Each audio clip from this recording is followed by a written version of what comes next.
কিশোরগঞ্জের হাওর উপজেলায় ইকনায় ৩৩ কেবি একটি বৈদ্যুতিক টাওয়ারের চূড়ায় উঠে পড়ে এক যুবক। গত বুধবার সকাল ৯:৩০টার দিকে ইকনা উপজেলার এলেংজুড়ি গ্রামে এই ঘটনা ঘটে। এতে ৩ উপজেলায় বিদ্যুৎ সরবরাহ ২ ঘণ্টা বন্ধ ছিল। পরে ১.৫ ঘণ্টার চেষ্টায় ওই যুবককে উদ্ধার করে ফায়ার সার্ভিসের কর্মীরা। ওই যুবক মানসিক ভারসাম্যহীন বলে জানিয়েছেন ফায়ার সার্ভিস। তার নাম আলমগীর হোসেন। তিনি অষ্টগ্রাম উপজেলার এলেংজুড়ি গ্রামের মনজিল মিয়ার ছেলে। স্থানীয়রা জানায়, সকালবেলা সবার অজান্তে বাড়ির সামনে হাওর সাঁতরে ৩৩ কেবি বৈদ্যুতিক টাওয়ারের চূড়ায় উঠে পড়েন ওই যুবক। পরে স্থানীয়রা কিশোরগঞ্জ পল্লী বিদ্যুৎ সমিতিকে জানালে তারা বিদ্যুৎ সরবরাহ লাইন বন্ধ করে দেয়। ঘটনাটি ইকনা ফায়ার সার্ভিসের কর্মীদের জানালে তাকে উদ্ধারের অভিযানে নামে তারা। প্রায় ১.৫ ঘণ্টার চেষ্টায় তাকে বৈদ্যুতিক টাওয়ারের চূড়া থেকে নামানো হয়। এমন ঘটনায় কিশোরগঞ্জ উপজেলার ২৪টি ইউনিয়নের ২৩টিতেই বিদ্যুৎ সরবরাহ সাময়িক বন্ধ থাকে।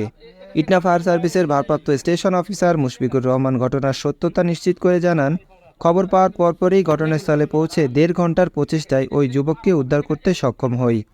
উদ্ধারের পর তাকে উপজেলা স্বাস্থ্য কমপ্লেক্সে পাঠানো হয়েছে। সেখানে তার চিকিৎসা চলছে। প্রিয় দর্শক, ভিডিওটি লাইক ও শেয়ার দিয়ে কোথা থেকে ভিডিওটি দেখছেন কমেন্টে লিখে জানান। আর চ্যানেলটি ভালো লাগলে সাবস্ক্রাইব করে আমাদের সাপোর্ট করার অনুরোধ রইল। ধন্যবাদ।